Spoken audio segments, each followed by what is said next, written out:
Hello, world. Welcome to Rex Arthur, where we deal with LGBTQIAAP issues with a humanistic approach. And today we are going to vent our distress and anger at what is happening in Bermuda. Or what has already happened in Bermuda. Bermuda has just banned gay marriage on land or sea. So no more sea weddings, which are very romantic, I must say. And on the cruise ships, they've banned them through the Domestic Partnership Act. This is the saddest sign of retrogression in not only the Commonwealth, but in the world. Because the world, this is the first time a country that had allowed gay unions is repealing gay unions. And today we just want to discuss about marriage and the law, and realize that this is not how things are to go, simply because gay marriage is like any other marriage, is like a straight marriage. It is like a straight marriage. It is like a polygamous marriage, any marriage. And the reason why it is like any marriage is because sex is a natural act. It's a natural act of union. Let's add that now. Sex is a unifying act. It is not just a natural act. It's a unifying act between two, or even these days more people. Yes. So that being said, as long as sex can take place between people of the different sex or same sexes, that is a candidate of marriage.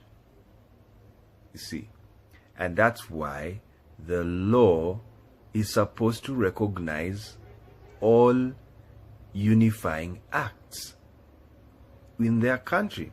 And that's why some laws banned gay sex, and some laws banned, of course, bestiality in the past. Even if you look through the religious scripts, they had laws against those unions. Those laws, they were not made. People make mistakes of laws. They think laws are made so that people don't do those things. No, laws are made after those things are done, or in the existence of those things being done. So people they have been having gay sex for thousands of years. Thousands. And people have been having sex with heterosexual sex for thousands of years. And people have been having sex with animals for thousands of years. There's nothing changing. This is the world. It will always be like that. And it will never change as long as humanity exists in the world. So, what happens is, you are in a jurisdiction where they have a choice to make laws against or for. So, some countries made laws for, other countries made laws against. As I said, like the religious scriptures, people make a mistake of their interpretation of the religious scriptures is that it is like a book that was just made for people to follow and live by. No, this is just an account of a country. It's an account of Israel. Israel's history is in the Bible, basically, or Israeli. And for them, they banned those some sexual unions, and they proposed some. And it's not that all the world did what they did. No, it was just them. Other countries, in fact, if you read those scriptures, you will find that there were countries that allowed gay sex was legal. It was not even wrong. So, and then in Israel, it's not that gay sex was not happening. It was happening, but they just didn't want it to happen, or those in authority didn't want it to happen. And that's why they made the law against it. But even though the law was against it, gay sex still happened. Moses made the law, brought the law, and for him to mention that, means that it was already happening in the country.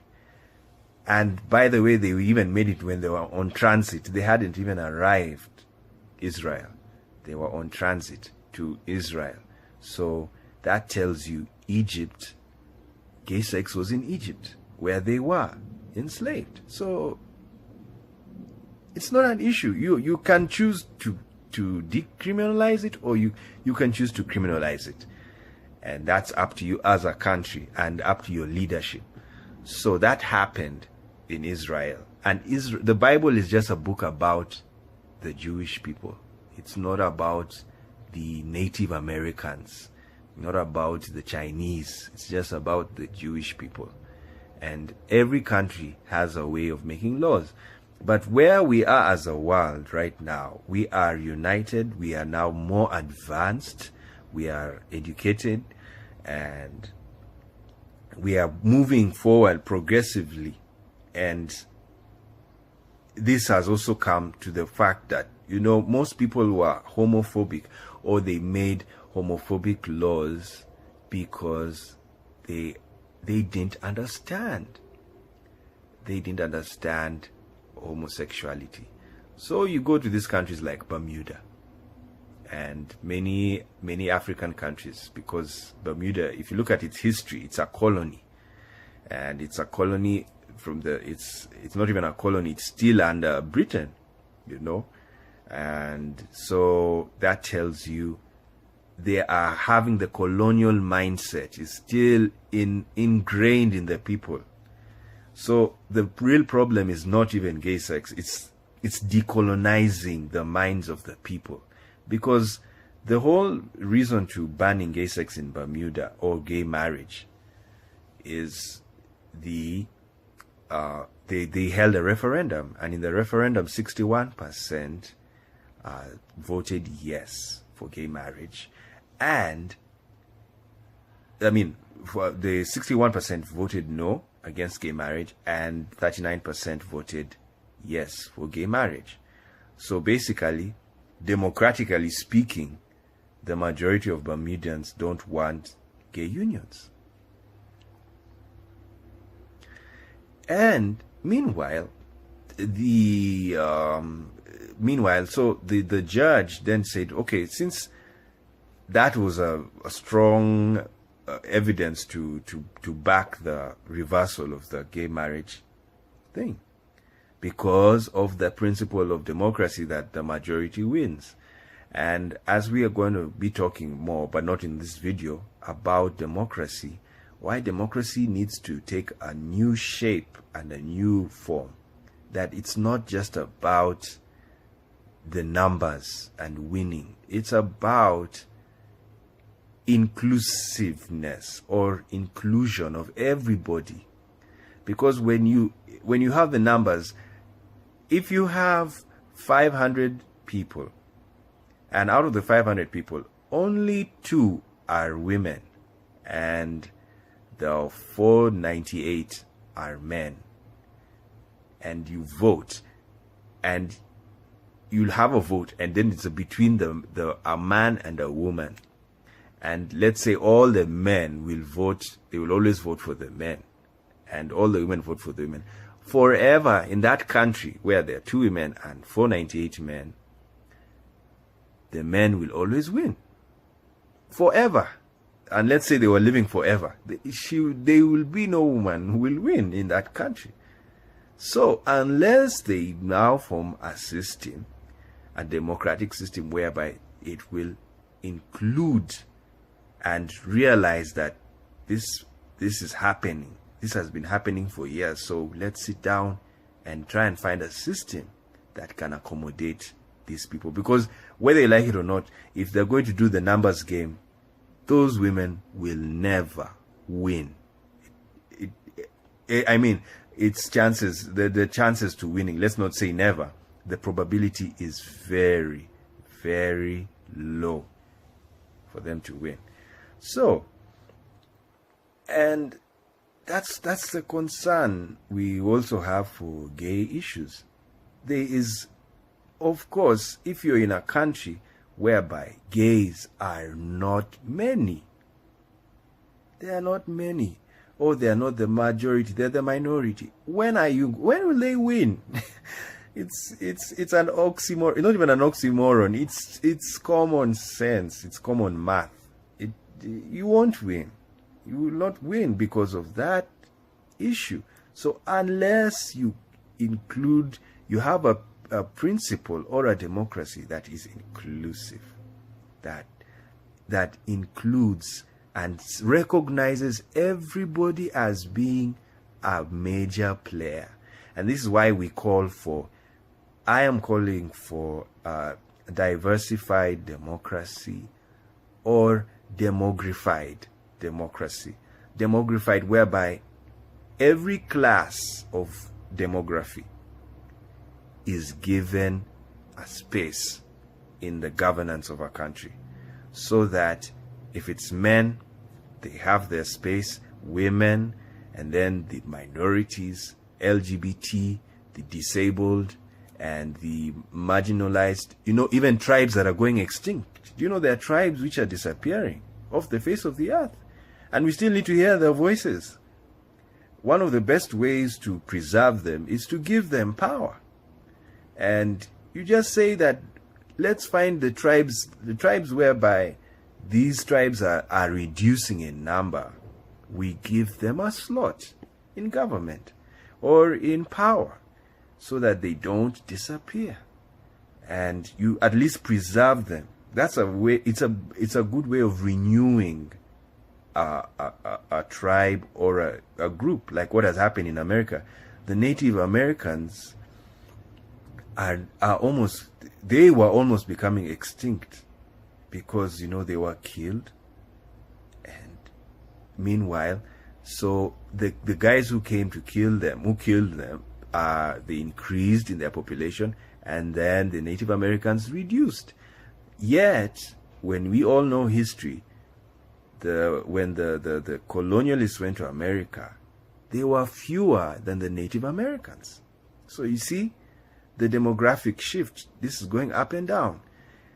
Otherwise, if there were so many Native Americans, in the millions, by the time the colonialists went there, they wouldn't maybe have conquered America, and America would be something else today. So, back to Bermuda. So that's what's happening in Bermuda. So definitely, when you hold a referendum, it's even a waste of money, in my view. It's okay. It's good to hold, because who knows, you give a benefit of doubt. So maybe people they are straight people who are allies to gays. So who knows, they may just say, yes, we understand gays exist. So we can allow them to have their unions. As long as they have their unions, it's okay. They can, So I think referendums can still go on. But if the outcome of a referendum is still the same, the way you keep on, it's just, you always know the majority wins, and who are the majority? Homophobes. And will they ever accept gay unions? No. And is it their problem? It's not their problem, but they just don't want it, And it's like, oh, what? That's why some certain things like gay unions do not need referendums.